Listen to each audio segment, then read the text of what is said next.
Well, hello. Welcome to whatever this is. My name's Tyler Myers. You can just call me Tyler, though.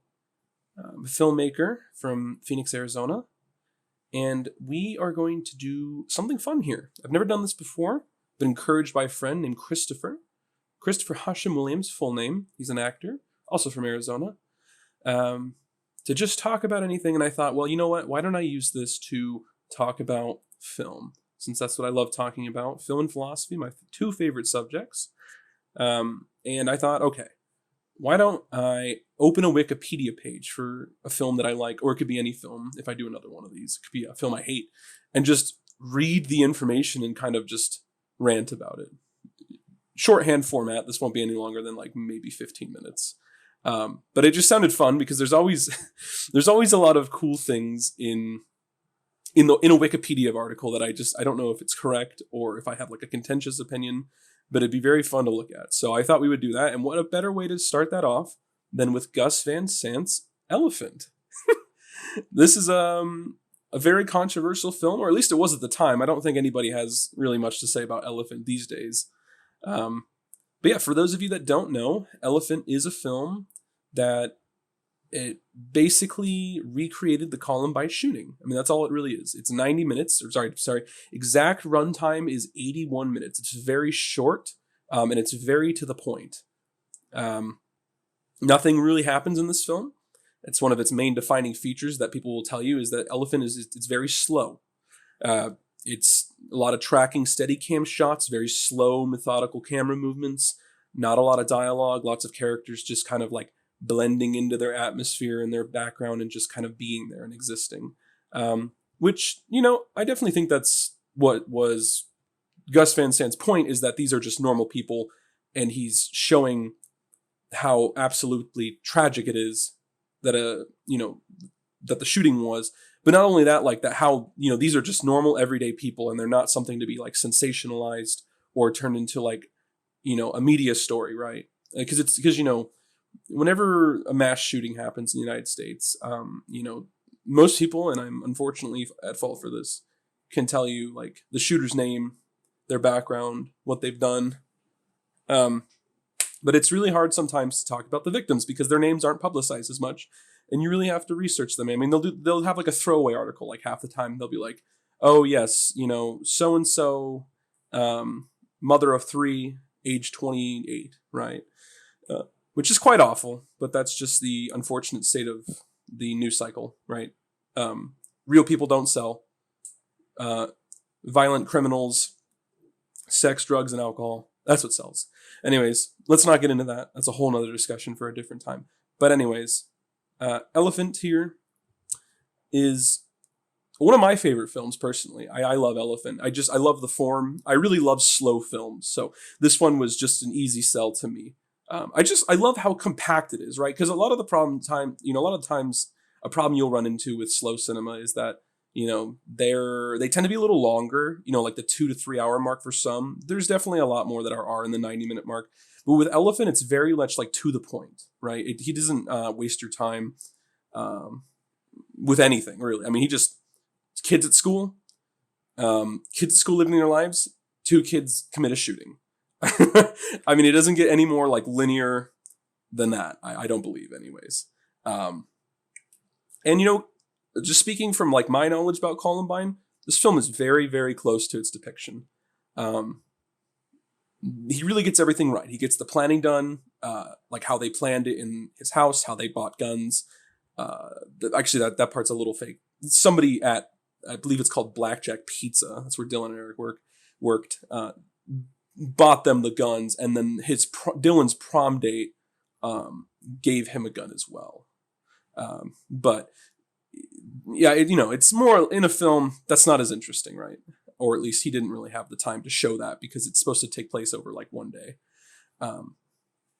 But for the most part, though, everything else is really correct. It's very like even down to the detail of like how when Dylan and Eric were walking up to the school, moments before they committed the massacre, he told his friend, and I don't remember his name, you're a good kid, get the fuck out of here before I change my mind and kill you. That actually happens in this movie with the blonde character. his name is in the film, the character's name is John McFarland, played by a guy named John Robinson. I kind of want to segue into like the cast after I talk about this. I'll pull him up here because it's the cast is the most fascinating part on Wikipedia. But yeah, and not waste too much more time. Yeah, I mean, Gus Van Sant really did his research about this film. And I guess I should acknowledge it now. Do I think him turning something so awful into a film is like morally wrong? And I would say no.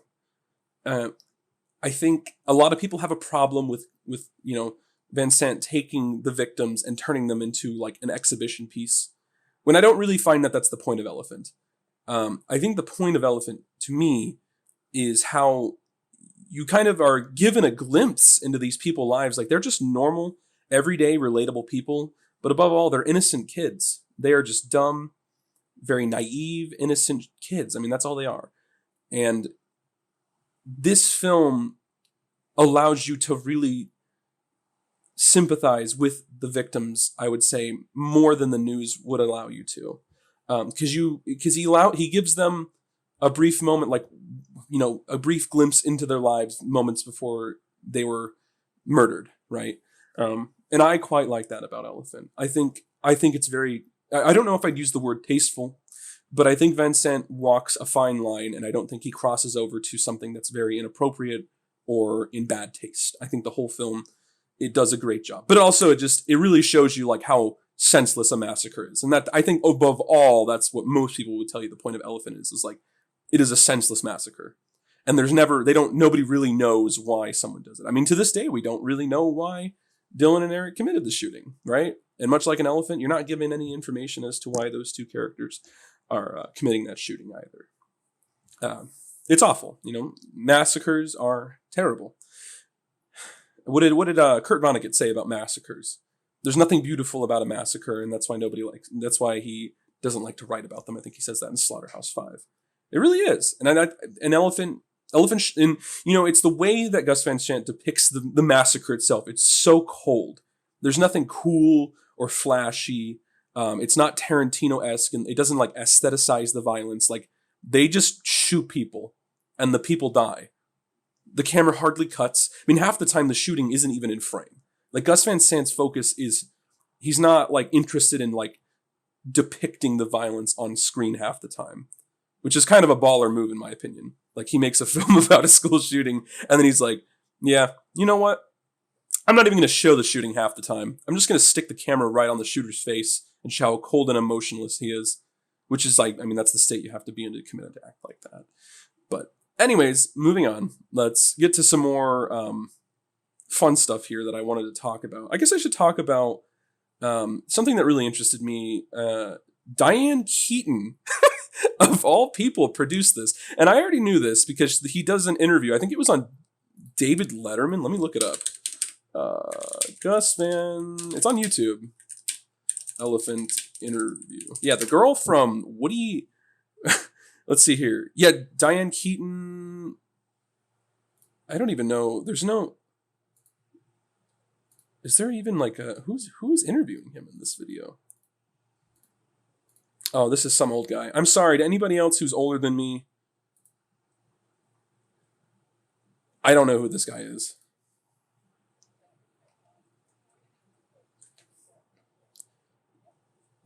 Okay, so sorry for the long pause there. I was listening. So apparently Diane Keaton wanted to work with Gus Van Sant for like 4 years, which is just so strange because this woman has been in so many like 60s and 70s films. I mean, she's in oh my goodness, so many. Her list of credits is endless. I mean, she worked with Woody Allen, right? And she was in The Godfather. That's crazy. Yeah, I mean, Diane Keaton's been around the block, and the fact that she produced Elephant to me is just so crazy. But yeah, she's in Annie Hall. That's where she won her Academy Award. I used to really like Annie Hall. I'm not so much a big fan anymore. But anyways, yes, Diane Keaton produced this, which is interesting. The cinematographer, Harris Savides, I think I'm saying that name right. This guy, he has worked on so many films. So many films. Like, crazy credits here. let's just I'm just gonna list out some key ones here. I mean, he's worked with David Fincher several times. He did The Game. He did Zodiac, which I like Zodiac a lot. He did Jerry for Gus Van Sant as well. Let's see here. Any other big ones that a lot of people would know? American Gangster by Ridley Scott. Did a Baumbach film. Oh my god, I just butchered Noah Baumbach, that guy. I don't like him, but he's got credit. You can't hate the guy. He's done a couple of his films actually. But yeah, this guy's been around the block, which is just so strange. How a super someone I would say is a quote unquote AAA industry director found himself on this on this set. Now, given this was several years before Zodiac, which is I would say is his greatest accomplishment as a cinematographer. But nonetheless, the cinematography is one of the biggest points of Elephant, right? I mean, it is so well done. Gus Van Sant's form is incredible. Sevedy's use of the natural lighting in this film is just wonderful. It looks so great. He did such a good job. Hats off to him, really. And honestly, hats off to that whole crew. They filmed this in 20 days with basically no script. Literally, I think Gus Van Sant just said, I'm just going to show. I mean, because honestly, it makes sense. If you think about the film, I don't even know it would probably be a 10-page script. Guy walks, man walks into library, girl puts books away. That's what the script would look like, which kind of rocks. But I remember in the interview why he did that. It's because Gus Van Sant had just made, I believe this is actually right after Good Will Hunting. Let me double check. He had just come out of some studio work, and he wanted to make something that wasn't shooting. Okay, this is 6 years after Good Will Hunting. I'm so sorry. I have committed a moral history flaw. But still, I remember him saying that he had actually been wanting to make Elephant pretty much since the year of Columbine, which was 99. And he wasn't given the opportunity to until 2002. But it's because he wanted to make something that wasn't studio centric. So not shooting coverage, not a huge script, not a huge crew and lots of money involved, just he wanted a really small scale art production, which was his goal. And I mean, he achieved it. It won the Palme d'Or. Fun fact about the Palme d'Or, when he was at Cannes, there was people in this crowd freaking out about this movie. They hated it. They said, it was low quality. It didn't belong in Cannes. And dude, honestly, if you look at the the lineup for 2003 Cannes, it's hilarious. Let me find it. There's so many. It's what was it? Was it this one or no? Let's see here. There was a year that Shrek was in Cannes. Okay, it wasn't this year. But let's see. Father and Son by Alexander Sokurov. Great film. Elephant was in competition with some pretty big hitters. Mystic River, I mean, that's not a Palme d'Or winner film, but it was there. Okay. How can I forget? Brown Bunny. Brown Bunny is in 2003 Cannes. And Brown Bunny is an incredible film. Let's see who here. Dogville by, another big one. Dogville by Lars von Trier. Let's see here if I'm missing anybody. I don't want to. Let's see here. Nothing that I really recognize otherwise in the in competition section. There is some pretty good looking in regard stuff. Certain regard. I think that's how you say it. But anyways, but yeah, there was some really quality films at Cannes, and this film won, and people lost their mind. They literally were calling it trash. They were insulting Gus Van Sant, and he was just saying, "I don't care." And then he won the award, so that was pretty cool. Anyways, back to the page. Let's move on to the cast, because I'm running out a little bit of time here. I guess we'll go over the 15-minute format. So the coolest thing about this cast is it was just a bunch of high school kids. I don't know what the casting process was. I don't remember exactly. I think they said they just kind of showed up at a high school and said hey, we're making this film. If you're an actor, if you're a kid, come do an open audition. Anyways, you have Alex Frost, who is the main shooter in this film. This is what kind of sparked me wanting to do this, because I was looking at this guy's Wikipedia page, and it's just so fucking funny. When you open it, so it says Alexander Robert Frost is an American actor best known for his role in Elephant and Drill Bit Taylor. Two polar opposite films. And yes, I have had the unfortunate circumstance of having parents who did not really like film or appreciate it, so they took me to whatever was in theaters, and I have seen Drill Bit Taylor. And I think that film actually came out right after, oh my goodness, I'm looking right at him and I'm drawing a blank. Right after Owen Wilson jumped in front of a bus and like broke his nose. I don't know, but yeah, those are the only things Alexander Frost have been in that are like notable. I think his last acting credit is from 2017, The Most Hated Woman in America. I don't know. That looks like some sort of direct-to-movie film. Let me make sure I'm not being ignorant here. Yeah, it is. Oh no, this played at South by Southwest. So, it got distributed by Netflix. Okay, I mean, he was in it. Oh, he's like on the lower tier. He's not like a main role. I wouldn't even say he's supporting cast, but he's definitely in it. I don't know what this guy's been doing though. For like, he's 34 now. I think he was like, let's see, this was 2003. Oh yeah, he was like 16 when he was in this movie. But what I thought was so funny about his page is the only line under personal life is Frost lives in Los Angeles. He is married to Mem Kennedy, followed by citation needed. So unless Frost himself edited this page, I don't know how anybody like has that information, because like this guy is pretty low key. Like he's not he's not in the industry by any means. Like, I mean, he's got some credits here and there, but it's like he's not acting regularly. I don't know who in the industry or who that edits Wikipedia pages knows like who Alex Frost is married to. But I digress. Okay, then we have like John Robinson. That's the blonde kid on the cover. This guy actually looked like he was acting more recently, I think. Billboard. He was in the Amity Murders. I think that's a television show. I don't remember though. But same kind of deal. Lords of Dogtown. Catherine Hadwick. Okay. Yeah, not much. Not much going on there. I don't know. He's in Transformers as his credit as Miles. So you got a lot of breadcrumbs leading from Elephant. He was an elephant and now he's in Transformers. Timothy Bottoms plays that kid's alcoholic father. This guy looks like, okay, yeah, this guy's an actual like industry actor, or at least he was for a long time. This guy was like his credit list is huge. Looks like he was kind of like he was in a film as early as 2019. Actually, I think for clarity's sake, let's just all admit to ourselves that like nobody has been acting in anything after 2019 due to COVID. That's probably why that's his last credit. I mean, that would make sense. This guy's still acting though, like still getting credits. This is probably just his job. I can only imagine. I mean, he's got so many credits. He has at least one a year since 2000. So there's nothing in here that really like strikes me as being major. So I don't really know who this guy is, but it's cool. He's made a job out of it. That's pretty awesome. You can always respect that, right? Here's the thing. You can always respect an actor who has managed to make their way in the industry and make a living. It doesn't matter if he's get like 1 or 2 credits a year. He has figured it out, and I can only respect that. It's not about the fame or fortune. It's about making money doing what you love. And you know what, Timothy Bottoms? You have figured it out. I think there's only like 2 more credits. So let's take a look. Matt Malloy. This is Mr. Loose. I think, this guy gets shot by the shooter. Let's take a look at this guy. Kind of same deal as the last guy. It looks like he has been in a bunch of... He's playing the lead in Johnny Got His Gun, 1971.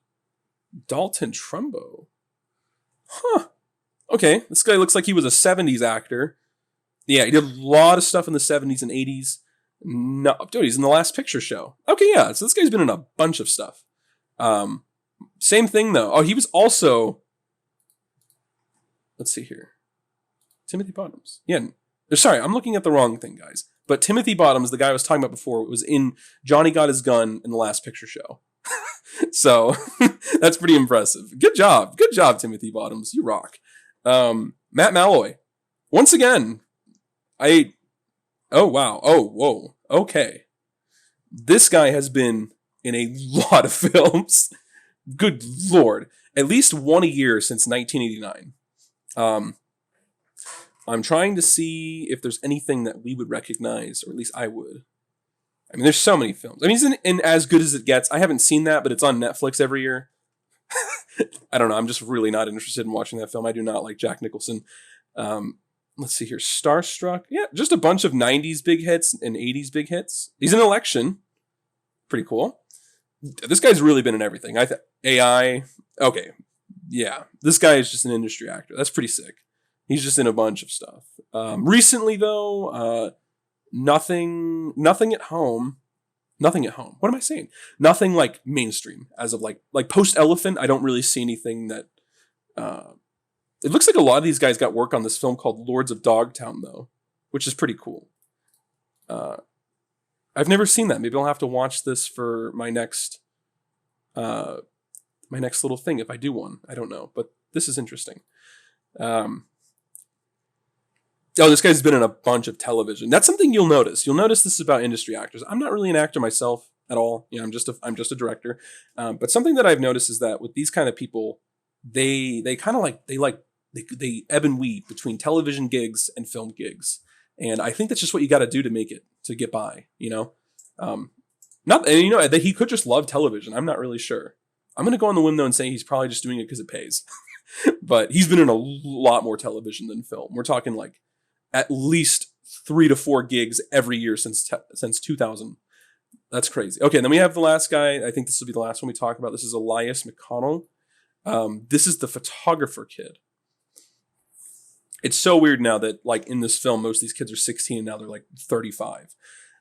Okay, this guy, much like Alex Frost and the other kid, John Robinson, not... Okay, see, this is why we do this, guys. There's tons of funny little bits on Wikipedia that I don't know where they're getting this information or why it's there. But Elias McConnell, former American actor and model from Portland, Oregon, which is funny enough. That's where they filmed Elephant, so that makes sense. And this guy has 4 credits. He has that huge credit in that huge collaborative film called Paris. I'm going to butcher this, but Paris de Time.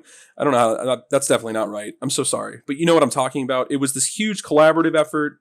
Like it's an anthology film. Yeah, it's like 2 hours long, and there's tons of big directors who all came together to make like one really cool piece. I haven't personally seen it, so I'd have to watch it. So I'm not too ignorant about what it is. But yeah, it's 18 short films. That's what it says. Yeah, it sounds about right.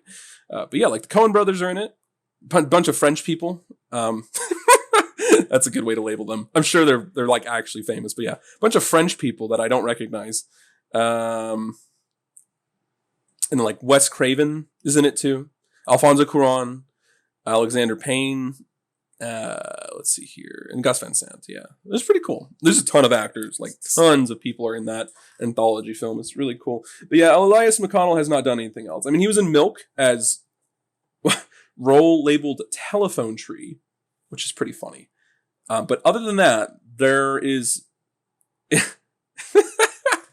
So there's a line at the end of his career. It says Elias has an upcoming role in the Kevin Fung film Casting Room. And then in parentheses, it says 2012. Okay, Wikipedia.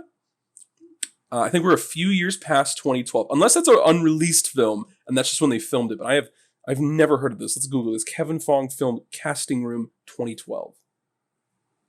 Oh, it's on IMDb. There's 8 votes. I have no idea what this. It looks like a very low budget film. There's a guy who looks like my friend's father. And Elias McConnell is billed at the top. Okay, I have no idea what Kevin Foon. Who is this guy? Let's take a look. He's an IMDb warrior. I don't know what any of these films are. Kevin, if you want to reach out to me, I'd love to talk to you and see what you're up to these days. He was a cinematographer for a few years. I don't know what happened though. Anyways, the best part of Elias McConnell's Wikipedia page though is under the personal life. And I think this will be a great way to end off my first little non-viewer, 0 subscriber special thing I'm doing here. Elias McConnell lived in Brooklyn. It just says under personal life, and there's no citation either. It just says McConnell lived in Brooklyn, New York. Lived, like past tense. Like, I'm so glad this is what the information we have on Elias is, that he at one point lived in Brooklyn, New York. Much like I have a friend who at one point lived in California. Past tense. I like that's all they got. He lived. You know, like much like Alex Frost, who is married to Mem Kennedy, apparently. Elias McConnell allegedly lived in Brooklyn, New York. So take with that with what you will. But I think I went over everything else here. Yeah, we talked about the... I mean, okay, well, there's one big detail, I guess, that I should have saved for the beginning, and I didn't talk about it. There is a very, very good... I want to make sure I have this guy's nationality right. I'm pretty sure... Well, okay, his name's Alan Clark. Okay, they just say he's English. Alan Clark was a very prolific English television director throughout the, I want to say it's like the 80s and 90s. He made a lot of really, really famous like television films that a lot of like English people will know about. Funny story, I was working at Subway when I was 19 and I had just watched what we're going to talk about, which is a film called Elephant. He has other ones called like Made in Britain, which is where oh my goodness, I'm forgetting actors' names. Made in Britain, Roth, the guy in Pulp Fiction who's with Bonnie, that guy. I'm going to pull it up while I'm here just so I don't look like an idiot. But Alan, that's where he got his start. Very big film. They're also, oh, by the way, I must say, they're also great films. Like, that's the thing. They're all great films. He's very much, he has this this very distinct Steadicam style with a wide lens. And it's very raw and real. Like, he films with lots of natural light. It's all usually about social unrest, poverty, and a lot of the problems that the United Kingdom is facing. Like, what's the good way to put this? Like that they're facing individually, like, what the poor people are, what the kids are not all right, that kind of sentiment. Those are what his focus is on, socio-political problems. That's what Alan Clark fixates on. Anyways, yeah, there's a film called Elephant. It's very much the same camera style, very similar form, and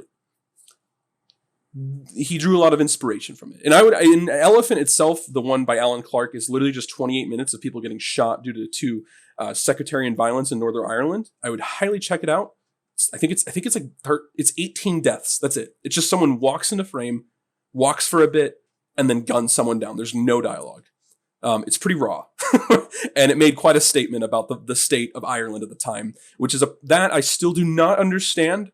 It's a very weird idea to me, like what was happening in Ireland, but I digress. Anyways, thank you so much for listening, if you did. Unless it's just my friend Christopher listening. Otherwise, goodbye.